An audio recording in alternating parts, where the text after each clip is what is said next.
Kasama ko sa opisina. Marami pala siyang kakilala na doon. Nagpunta po sila sa aming hotel. Kanya-kanya silang dala ng inumin. Hindi ako nakuhan pati pa sa pag-anyaya nila na mag-inom. Kaya sabi nila sa akin talagang matikas sa panindigang hindi nainom.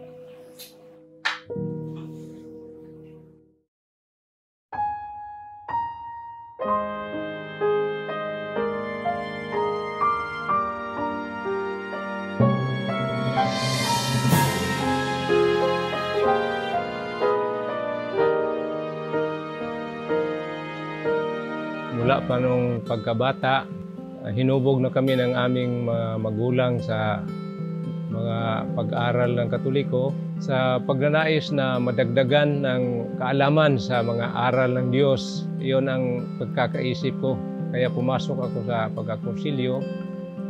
Pero nung matapos ng kursilyo, wala ring kaibahan ng mula nung pagkabata pa.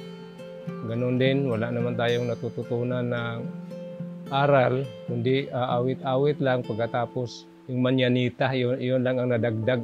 Noong 1998, doon po ako unang nakapanood ng programa ni Brad Eli. Doon nga napakinggan ko yung tanong ng isang bisita kung kailangan po ang ipangilin ang Sabat.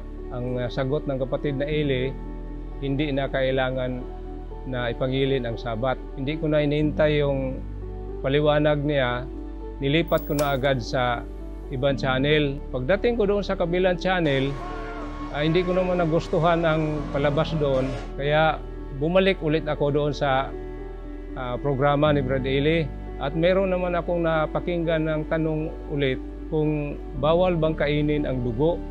Ang sagot ni kapatid na Eli, merong binabawalan, merong hindi.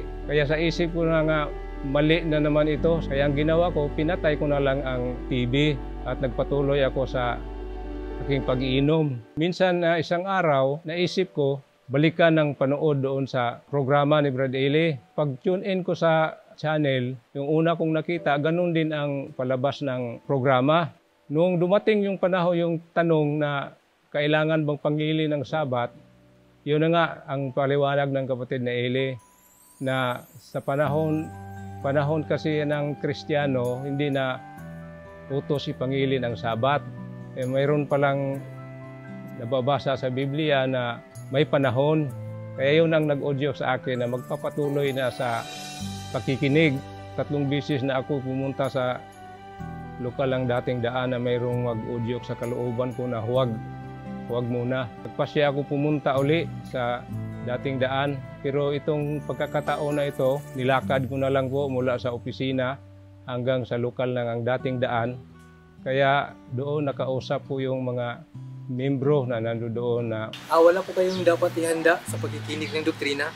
Kaya yun po ang nangyari. Dumating ang Lunes, hinintay ko yung oras ng pag-umpisa. Nandoon ako sa bahay. As usual, ganong gawi pa rin, iinom ako ng beer. Nung malapit na ang oras sa doktrina, doon ako nagpaalam sa aking misis na Say, alis muna ako Saan ka pupunta? Punta lang ako ng dating daan. Magpapadoktrina lang ako. Sama ako. Sige, tara. Kaya kami dalawa nagpunta sa nakikinig ng doktrina hanggang sa mabautismuhan po kami.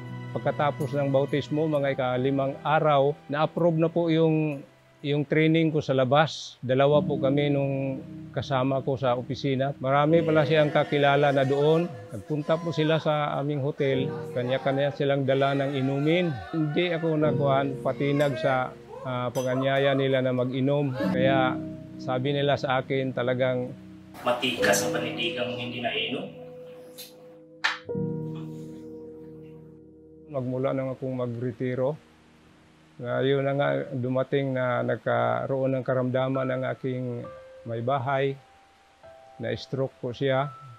7 taon sa kanyang kalagayan na walang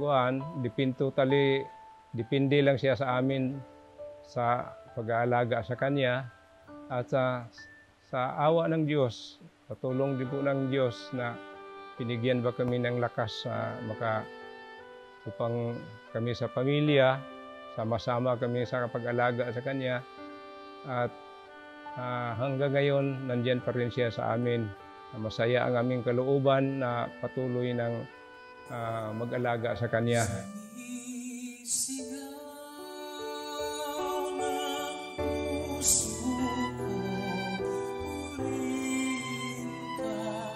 Salamat sa Diyos na anib na po ang aking mga anak. Ang 4 sa kanila ay pumasok mo sa workers ministry at yung bunso naman namin ay isa sa mga opisyalis ng aming lokal na Butuan.